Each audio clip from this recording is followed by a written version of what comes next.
அனைவருக்கும் வணக்கம்.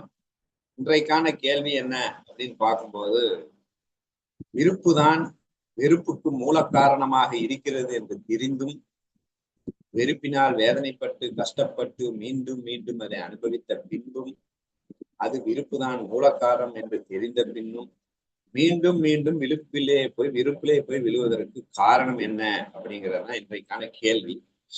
ஸோ இந்த கேள்விக்கு பதில் நிறைய எல்லாரும் கரெக்டாக சொல்லியிருந்தேங்க. ஸோ ஒன்னா பார்க்கணும் அப்படின்னா முதல் காரணம் மனதளவுல பார்க்கும்போது அடிக்ஷன். ஸோ அந்த விருப்பிலே இருக்கும் ஒரு சுகத்துக்கு அடிக்ஷன் ஆகி அடிமையாகி விடும்போது அதை விட்டு மீண்டு வெளியே வர முடியாமல் அந்த வெறுப்பினால் நான் கஷ்டப்படக்கூட தயார் அப்படின்னு அந்த கஷ்டத்தை கூட எப்படியாவது பொறுத்து தாங்கி கொண்டு நான் இருந்துருவேன் அப்படிங்கிற ஒரு அடிக்ஷன் என்ன பண்ணுது அப்படின்னா டோட்டலா அவனை விடமாட்டேங்குது விருப்ப விட்டு வெளியே. ஸோ இது ஒரு காரணம். அதுக்கு எக்ஸாம்பிள் சொல்லணும்னா குடிகாரர்கள். அவர் ஒரு சாராயத்துக்கோ ஆல்கஹாலுக்கோ அடிக்ட் ஆயிடுறாரு. நன்றாக தெரியும் குடிப்பதனால் உடல் கெடுகிறது, மனம் கெடுகிறது, புத்தி கெடுகிறது, பிளஸ் உறவுகள் கெடுகின்றன, அவன்கிட்ட இருக்கிற திறமை கெடுகின்றன, எல்லாம் விரயமாகின்றன. எல்லாம் தெரியும். அவனை விட யார் அனுபவித்து தெரிந்த பின்பும் அதை விட்டு வெளியே வரமாட்டான். ஏன் வெளியே வரமாட்டான் அப்படின்னா, நம்ம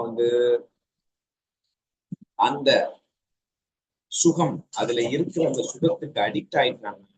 இது நான் செத்தாலும் பரவாயில்ல, நான் வேதனைப்பட்டாலும் பரவாயில்ல, எல்லாரும் கஷ்டப்பட்டாலும் பரவாயில்ல என்று அந்த சுகத்துக்கு அடிமையாகியதின் விளைவு அந்த வெறுப்புல எவ்வளவுதான் பட்டாலும் இந்த விருப்பை விட்டு வெளியே வர முடியவில்லை அப்படிங்கிறது ஒரு ஆன்சர். அடுத்து புத்தியில இருந்து பார்க்கும்போது எதையும் சாதித்து விட வேண்டும், நான் நினைத்தது நடந்தே ஆக வேண்டும். அப்படி இல்லைன்னா முடியாதுப்பா என்னால. வெற்றி பெற்றே ஆகும். அவன் எப்படி சுகத்துக்கு அடிக்ஷன், அதனால இவன் வெற்றி புகழுக்கு அடிக்ட் ஆயிடும். அதை அடைஞ்சே தீரணும் என்ன ஆனாலும் சரி. அப்போ அடி வாங்குறான், கஷ்டப்படுறான், வேதனைப்படுறான், கஷ்டம் வருது. இருந்தாலும் அந்த அகங்காரம் என்னதான் பண்ணுது, எப்படியாவது சாதிக்க முடியாது. அங்கதான் பிரச்சனை. அது ஒரு அறியாமை. விருப்பும் வெறுப்பும் ஒரு ஞானயத்தின் இரண்டு பக்கங்கள். விருப்பு இருந்தா அங்க வெறுப்பு இருக்கும்.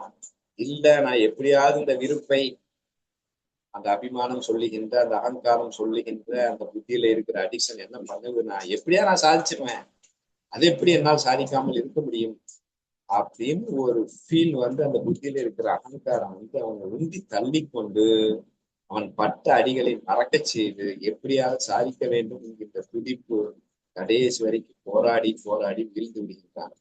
ஸோ அந்த புத்தியில நான் அனைத்தையும் சாதிக்க வேண்டும் என்கின்ற ஒரு எண்ணம் அவனை அந்த அளவுக்கு தூண்டு. எக்ஸாம்பிள் சொல்லணும் அப்படின்னா, ஒரு குழந்தை ஞானதேவர் நிறைய விட்டில் பூச்சி தீபத்தின் மீது கோபம் கொண்டு தீபத்திலே விழுந்து மாண்டு விடுகிறது. இல்லைன்னா தீபத்தின் மீது இருக்கிற பற்றினால் அடிக்ஷனால் தீபத்தின் மீது விழுந்து மாண்டு விடுகிறது.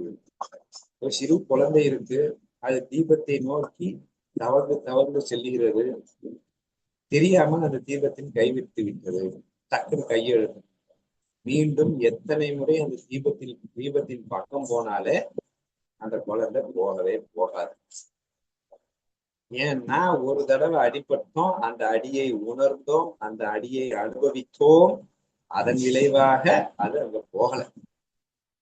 இங்க இந்த சுகத்தின் மேல இருக்கும் அடிக்ஷனும் அகங்காரத்தின் மேல் இருக்கும் அந்த அடிக்ஷனும் பட்ட அடியை ஏற்றுக்கொள்ளாத, அனுபவிக்காத, முழுமையாக அதை ஏற்றுக்கொள்ளாமல் அனுபவிக்காமல் அங்க தமசிக்குல சென்று போவதின் விளைவு மீண்டும் மீண்டும் அங்க போயிடுச்சு.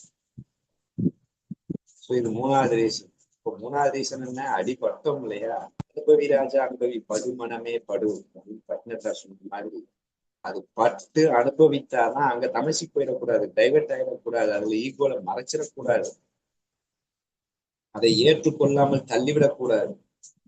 ஸோ முகத்தை திருப்பி சொல்ல முகத்தை திருப்பி கொள்ளான் அப்படின்னு சொல்லுவார். எவ்வளவுதான் கஷ்டம் வந்தாலும் அதை எதிர்கொள்ள தயங்கி முகத்தை திருப்பி கொள்ளான்னு அனுபவிக்கிறமே.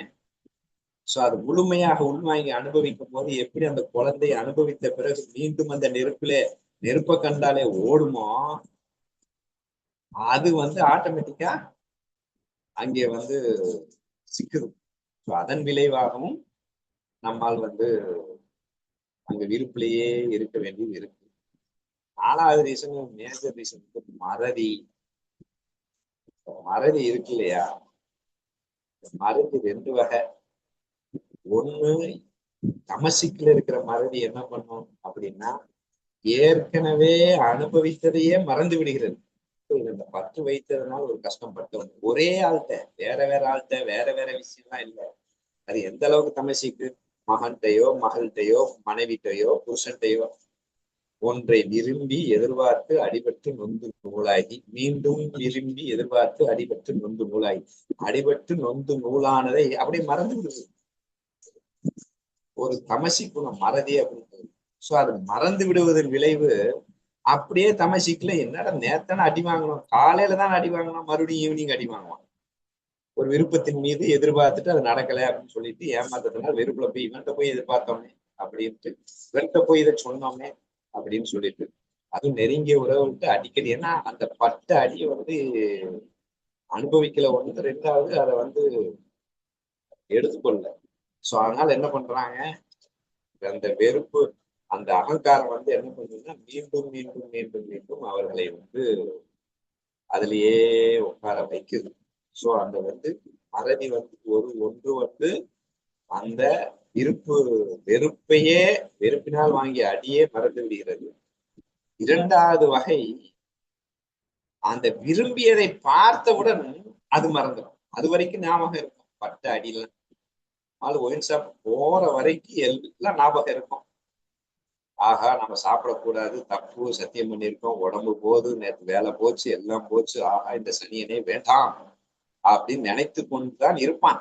எது வரைக்கும்? அந்த பாட்டில பாக்குற வரைக்கும். இந்த பாட்டில பார்த்துட்டான் அப்படின்னா டக்குன்னு மறந்துடும். முதல்ல இருக்கிறவன் அடிபட்டதே மறந்துடுவான். காலையில அடிபட்டதே மத்தியானம் கம்முதான் உட்காந்துருப்பான். ஞாபகம்லாம் இருக்காது. இவன் ஞாபகம் இருக்கும். எது மறக்கடிக்கிறது?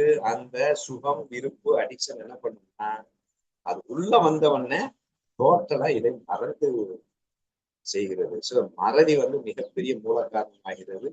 மீண்டும் மீண்டும் அதிலேயே விழுந்து அடி வாங்குறதுக்கு காரணம் அப்படின்னு புரியுது. சரி, அப்ப இதுல இருந்து நான் வெளியே வரணும் அப்படின்னா என்ன பண்ணணும் அப்படின்னா, மறக்காம இருக்கணும், திரும்பி திரும்பி அதை ரீவைண்டிங் பண்ணணும்.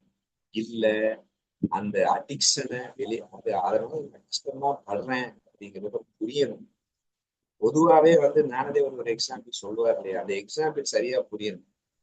ஒருவன் நல்ல விருந்து, அந்த இலை நிறைய பதார்த்தங்கள் அருமையாக இருக்கின்றன, சூப்பர் டேஸ்டாக இருக்கின்றன, வேற லெவல்ல இருக்கு. அப்படி இருந்தும் அது என்ன பண்ணுது, அதுல லைட்டா ஒரு விஷம் கலந்துருக்கு அப்படின்னு வச்சு கொடுத்துட்டோம். ஆனா அது தெரியாது. அது காலையில அந்த விஷயம் வேலை பார்க்கும். இவர் கப்பு கப்பு கப்பு வேற லெவல்ல அடிச்சு குடிக்கி தள்ளிட்டு இருக்காரு. இப்போ வேற லெவல்ல அடிச்சு நல்லா சாப்பிட்டு இருக்கிற பார்க்கும்போது, ஆஹா இவன் சுகத்தை அனுபவிக்கிறானே அப்படின்னு நினைக்க தோண்டுமா? பரிதாபம் தான் தோன்றும். ஏன்னா எப்பயுமே ஷார்ட் டேர்ம் அப்படிங்கிறது நம்ம ஏற்றுக்கொள்வதே இல்லை. ஆனா இங்க இந்த விருப்புல மட்டும்தான் ஷார்ட் டேர்ம். இப்போதைக்கு இது சரியா இருக்கா, அப்புறம் பாத்துக்கலாம்.